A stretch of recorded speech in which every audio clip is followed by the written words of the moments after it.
Good morning everyone, welcome to our new blog. তো চিত্তের lifestyle ব্লগে তোমাদের সবাইকে ওয়েলকাম আর অনেক অনেক ভালোবাসা। চলে আসছে আর একটা ছোট্ট মিনি ব্লগ নিয়ে। তো সকালবেলা দেখতে পাচ্ছ পুজো দেওয়া কমপ্লিট হয়ে গেছে, যেহেতু আজকে মেয়ে দিবস আর শ্রমিক দিবস। তো আজকের দিনে আমাদের বিয়ে হয়েছিল।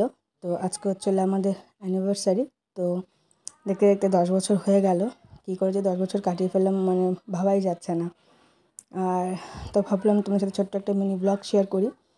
গোপুসোনাকে সকালবেলা একটু পুজো দিয়ে দিলাম, রোজ সকালবেলায় দিই। আর যেহেতু আজকে আর মায়ের মন্দিরে যাব না, তো ঘরের পুজোটা সকালবেলা ভালো করে দিয়ে ঠিয়ে নিলাম। তারপর চলো সারাদিন দেখতে থাকো কী করি না ঠিক কী করি। তো ভাবছিলাম একটু বড় করে সেলিব্রেশন করব, তো সেটা আর হয়ে উঠবে না হয়তো। ছোটো মোটো করে কিছু একটা আয়োজন ইচ্ছা আছে করার, জানি না কত দূর গিয়ে কী দাঁড়ায়। আর তো চলো ব্লগটা তোমরা কন্টিনিউ দেখতে থাকো। তারপর দেখো এখানে চলে আসছে একটা পার্সেল। তো একটা না দুটো পার্সেল আসছে, মিশোর থেকে অর্ডার করেছিলাম।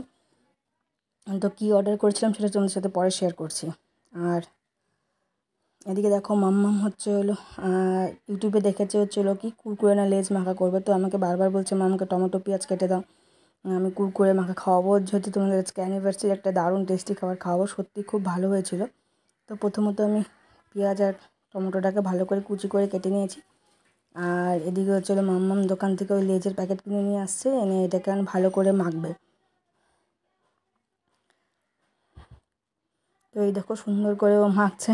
বাচ্চা মানুষ তো, ওর এখন ইচ্ছে হচ্ছে আমাকে ও কুরকুরে লেজ মাখা করে খাওয়াবে। যেহেতু কালকে ওর পিপি আর ষষ্ঠী পিসি আর ওরা দুজনে ইউটিউবে দেখেছে যে কী করে লেজ মাখা করে। তো বাচ্চা মানুষ তো, ওর এখন একটু মন চাইছে আমাকেও করে খাওয়াবে।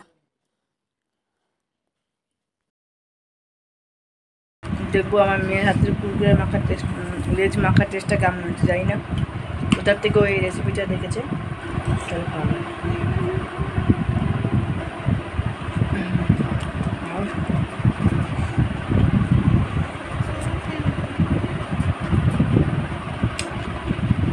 আমার মনে ওদেরকে খাওয়া গেল। কি গান করবো?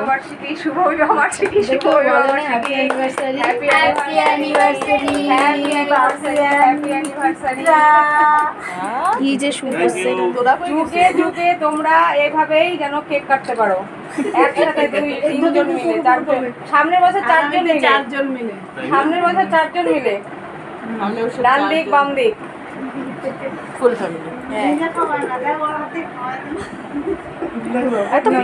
তুই খাওয়াইছিস ওকে? হ্যাঁ